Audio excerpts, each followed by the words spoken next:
Hello and welcome to this episode of Backyardier Reviews. Today we are looking at my follow-up concluding thoughts on the EK Archery Siege 300. For this, I'm afraid I have to give it a bit of a thumbs down for the following reasons.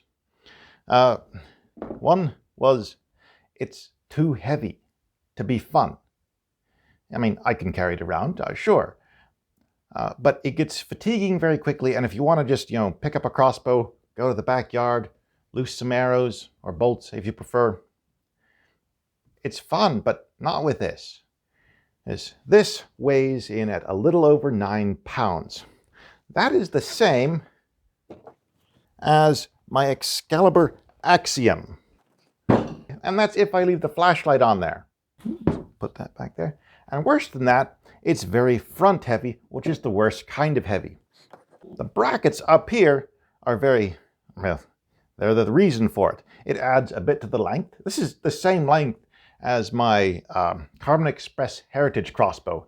A full-size crossbow with a stirrup, which incidentally is also 2 pounds lighter than this.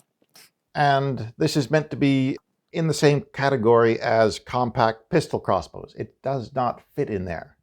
The other thing is the accessories were a bit lacking. We don't have the pick rails here anymore for the bipod I would probably have gotten for it. The bipod it did come with was so terrible. When I saw it, I melted it with my mind and threw it away. It connected to the bracket right here, which is unsupported until you get back to here. So it would be putting torque and other pressure from the heavy bracket across these here to this plastic block that has all of the compressive forces from the tension of the spring.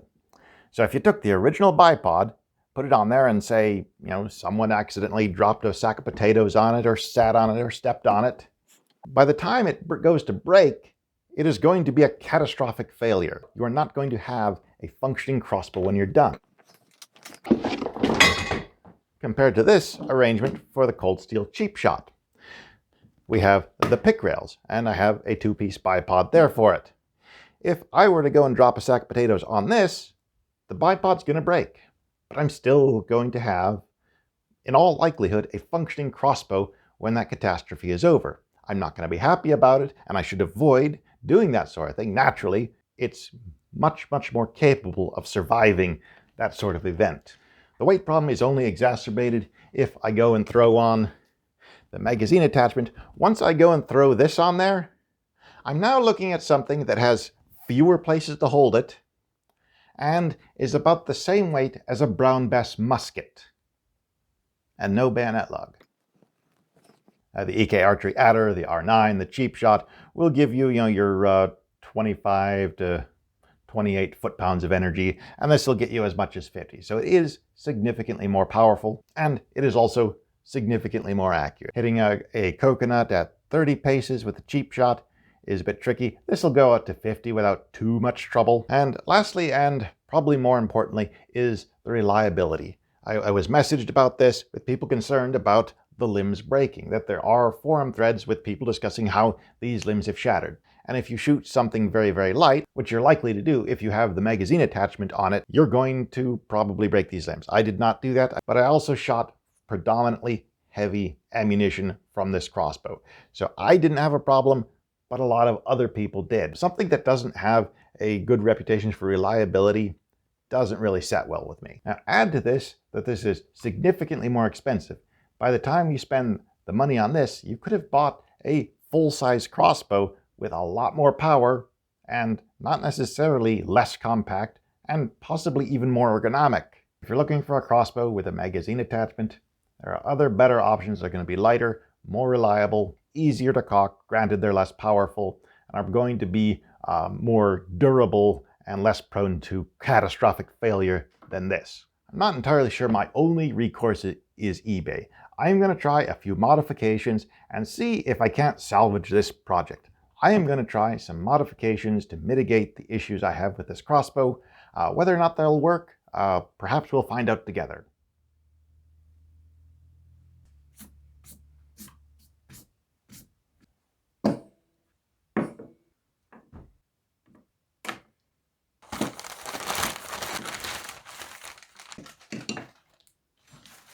That's right.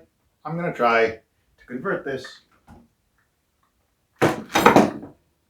into a recurve. There we go. So now, if I take this limb set, this groove here, it's not as deep as this one. And so if I just drop this in, the lever will interfere with that. That won't work.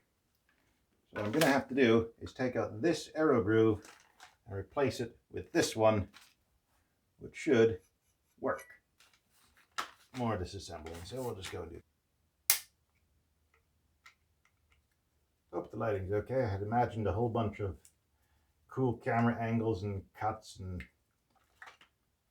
let's see here.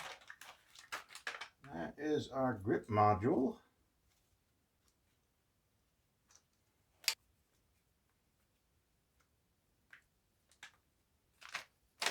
There we go.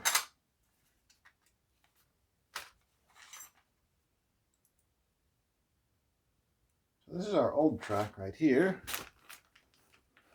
This is our new one. This one looks to be laser cut with nitrogen, and this looks like it was stamped out. So yeah. So whoever is operating the laser on this, good job, you.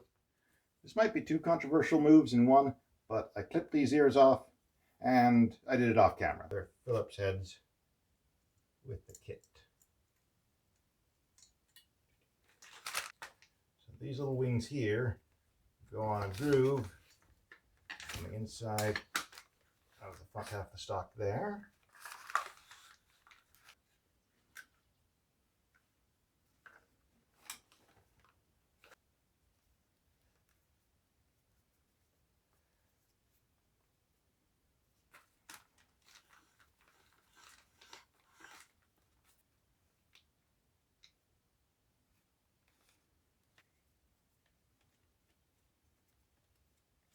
We have a spot here.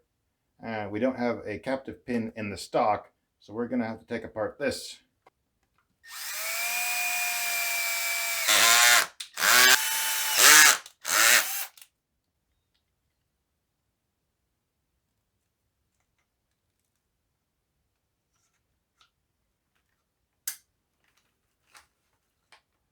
This part's annoying without help. So my crossbowmen came in pairs.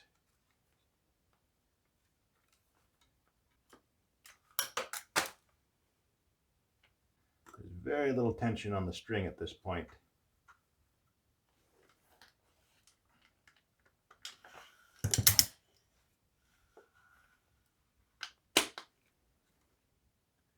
That's probably more force than the old limbs, but we'll find out in a little bit.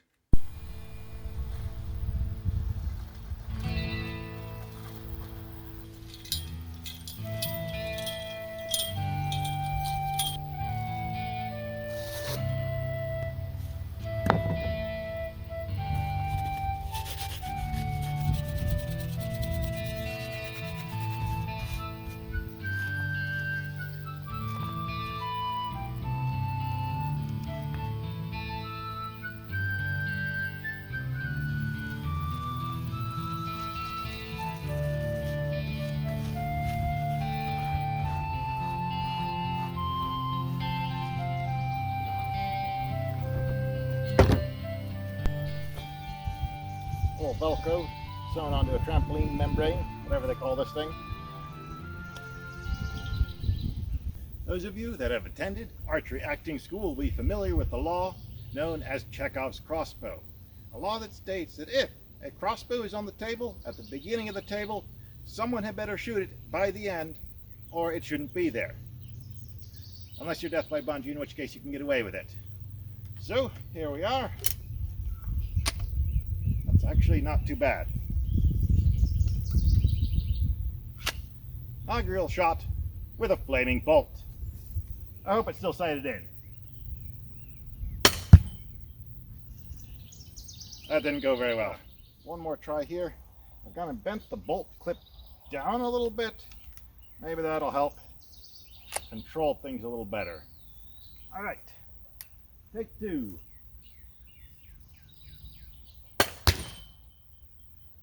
we go. I think that'll work. All right. Thank you all for watching.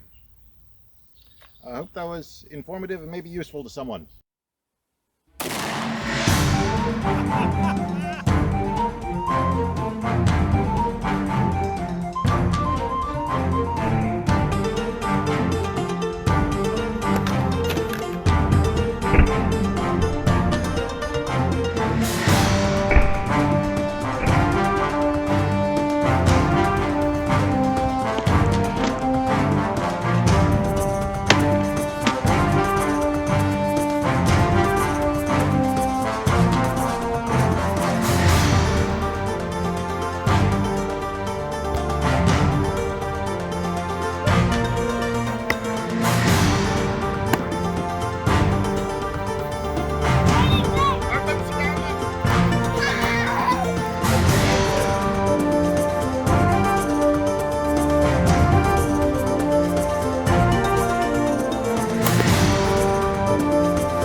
I say differently.